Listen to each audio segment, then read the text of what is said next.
জানো তো বন্ধুরা, আমার ক্যামেরা ধরার মতো এমন কেউ নেই। আমি যেখানে সেখানে ফোন রেখে দিয়ে ক্যামেরা ধরিয়ে ভিডিও করার খুব শখ, তাই আমি ভিডিও করি। আমার ফোনও ভালো নেই, কম দামে একটা ফোনের ক্যামেরাতে ভিডিও করি। আমি জানি আজকাল দিনে এরকম ব্লগ অনেক অনেক লোক করে, আমার ব্লগ কেউ দেখবে না। কারণ কি বলো তো, ভিডিও না কোয়ালিটি আছে, না এডিটিং করতে পারি, না ক্যামেরার ধরার মতো কেউ আছে, না ভয়েস ভালো করতে পারি। মেয়েদের জীবনটা এরকম। আজকে জানো তো বন্ধুরা, আজ আমার জন্মদিন। কিন্তু জন্মদিন সেদিনই মনে হয়েছিল, মানে যেদিন আমি জন্ম নিয়েছিলাম সেদিনই আমার জন্মদিনটা চলে গেছে। বিয়ের পর জন্মদিন বলার মতো কেউ এমন থাকে না, না বন্ধু বান্ধবী, না ভাই বোন। খালি আমার হাজব্যান্ডই সকালে জানিয়েছে, হ্যাঁ এটাই অনেক যে হাজব্যান্ড যেহেতু বলেছে, তাও আমি বলার পরে সে জানতে পারলো।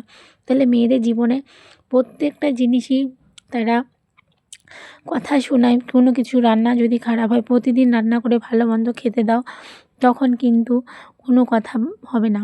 তখন মুখটা ঘুরিয়ে যদি শ্বশুর শাশুড়ি বরকে বলা হয় আজকে রান্নাটা কেমন হয়েছে, তখন বলবে হয়েছে, কোনো রকম চলে আর কি, তবুও বলবে না ভালো হয়েছে। আর যদি একটুখানি লবণ বেশি ঝাল বেশি হলো সেদিন রান্না, সেদিন তো সারাদিন কথা শুনতে হবে, ওই কথা 10 দিন শুনতে হবে। মেয়েদের জীবনটা এমন। ভগবানকে বলি আমাকে যেন এই জন্মে মানুষ করে বানিয়েছে, পরের জন্মে যেন আমাকে মানুষ করে না বানায়, আমাকে যেন একটা পাখি করে বানায়। কারণ পাখি হতে চাই। পাখিরা যেমন খোলা আকাশে উড়তে পারে, যা খুশি করতে পারে, মনের মতো করে জীবন কাটাতে পারে, মানুষ করলে আমি জন্ম নিতে চাই না।